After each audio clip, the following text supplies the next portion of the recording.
শুটকি খেতে আমরা সবাই পছন্দ করি। শুটকি কিন্তু প্রোটিনেও আমিষে ভরপুর।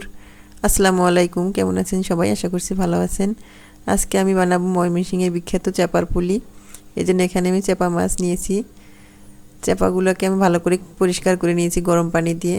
তারপর পাটায় আমি এখানে আদা, রসুন, পেঁয়াজ, শুকনো মরিচ এগুলো বেটে নিয়েছি।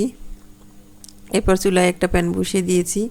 প্যানে কিছু তেল দিয়ে আমি পেঁয়াজ কুচি দিয়ে দিয়েছি। পেঁয়াজটা ভালো করে আমি হালকা ভেজে নিব। তারপরে এই বাটা মশলাগুলো আমি দিয়ে দিব এখানে, দিয়ে ভালো করে একটা ভাবে কষিয়ে নিব। এরপর দিয়ে দিলাম ধুয়ে রাখা চাপাগুলো, চাপা শুটকিগুলো দিয়ে ভালোভাবে মিশিয়ে নিব। দিয়ে দিলাম লবণ, হলুদ, সামান্য পানি দিয়ে দিলাম, দিয়ে এটা আমি ভালোভাবে কষিয়ে নেব। এরপর কষানোর শেষের পর আমি দিয়ে দিয়েছি ঝোলের পানি। এটা পানি দিয়ে আরও কিছুক্ষণ আমি জাল করে নিয়েছি, সুন্দর করে পানিটি শুকিয়ে যাওয়া পর্যন্ত জাল করে নিয়েছি। এবার এটা ঠান্ডা হলে আমি এখানে লাউ পাতা নিয়ে নিয়েছি। লাউ পাতার মধ্যে আমি পরিমাণ মতো এখানে চাপার পুরটা দিয়ে দিয়েছি। দিয়ে আমি এভাবে এটা ভাঁজ করে নিয়েছি। এভাবে আমি এটা ভাঁজ করে নেব।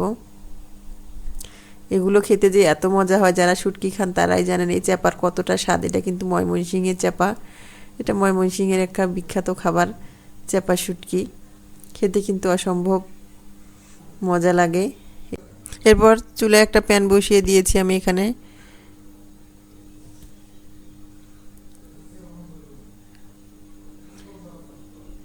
প্যানে আমি পরিমাণ মতো তেল দিয়ে দিয়েছি। তেলটা গরম হলে আমি দিয়ে দিব এখানে চাপার পুলিগুলো। তেলটা গরম হয়ে গেছে, এখন আমি চাপা শুটকির পুলিগুলো দিয়ে দিব।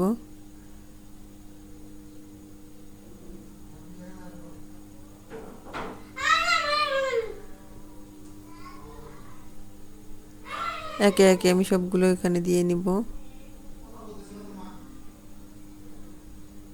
এটা মিডিয়াম আছে, আমি এখানে পুলিগুলোকে ভেজে নিব। কে খেতে পছন্দ করেন এই চাপার পুলি? এটা তো খেতে আমার খুবই ভালো লাগে। এক পাশ হয়ে গেছে, আমি দুইটা স্প্যাচুলার সাহায্যে আমি এগুলো উল্টে দিলাম, নাহলে নরম এগুলো ভেঙে যাবে।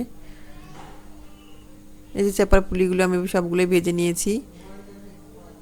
কেমন হলো জানাবেন সবাই কমেন্টে, আর কে কে পছন্দ করেন এটা খেতে।